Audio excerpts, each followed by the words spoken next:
Hello, I'm David Backola and welcome to Exploring Oregon. In this video, I'll be giving you a tour of the Lost Lake and the campgrounds. So the Lost Lake Resort and Campgrounds is truly spectacular.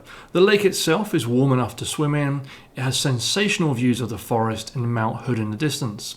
It has great amenities and facilitates well for both day trippers and overnight guests. So stay tuned as we explore Lost Lake.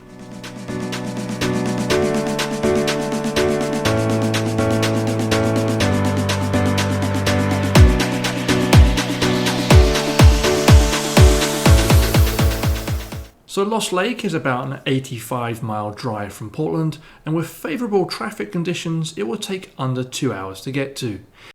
It is also about 10 miles northwest of Mount Hood, so on clear days you'll be treated to some really spectacular views. Because Lost Lake is fairly close to the Portland metro area, it's an appealing place to go for a day trip. However, it also suits well for overnight stays. There are approximately 150 campsites, 8 private cabins and several yurts. So last week my wife and I took our own tent and stayed at one of the campsites for a couple of nights, and we had reserved this several months in advance. Now I have to be honest, I'm not a big camper. I've only been camping 2 or maybe 3 times before as an adult, but one thing I particularly enjoyed about camping here is that our site felt really spacious and well set up. Each site has its own dedicated space and it's fairly private. To access the campsites there is a walking path at the top, and then you walk down a hill at the entrance to your own site. So there's never any foot traffic that goes through your space. The video you can see now is from site F3, which is where we stayed. At the top of your campsite you have your own picnic table and fire pit, which again I thought was well set up because your food is kept away from your sleeping area. You can then walk down a hill to an open area for additional seating. A little further down the space is where you pitch your tent, and at the bottom of the hill is where you can access the lake and watch the beautiful sunset. On the premises there is a general store which has a variety of beverage and prepared food options, and also some firewood.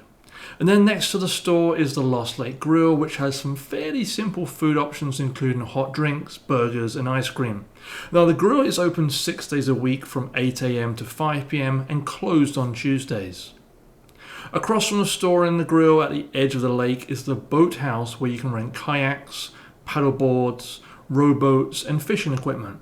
However, you can of course bring your own if you have them, and we saw many people bring their own kayaks and other lake toys. This lake does not allow motors, which I really appreciated as it kept it tranquil and the noise level down to a minimum.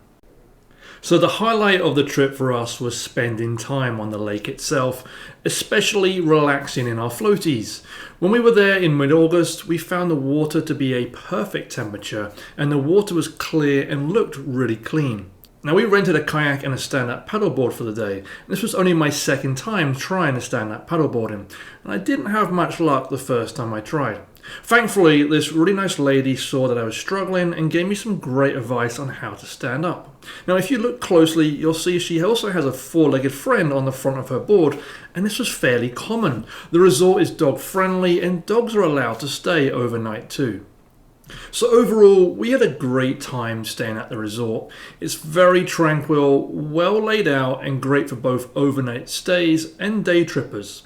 The scenery is beautiful, especially if it's clear enough to see Mount Hood. A couple of things to bear in mind before you come is that I was unable to find any cell phone signal and there's no public Wi-Fi. That said, I did have coverage on my Verizon phone about 5 to 10 minutes outside the park, but it's a really great place to go and unplug from technology.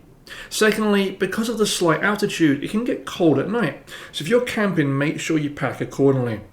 When we stayed, there was a heat wave on in Portland with temperatures exceeding 100 degrees, but it was much cooler at this lake, especially when the sun went down.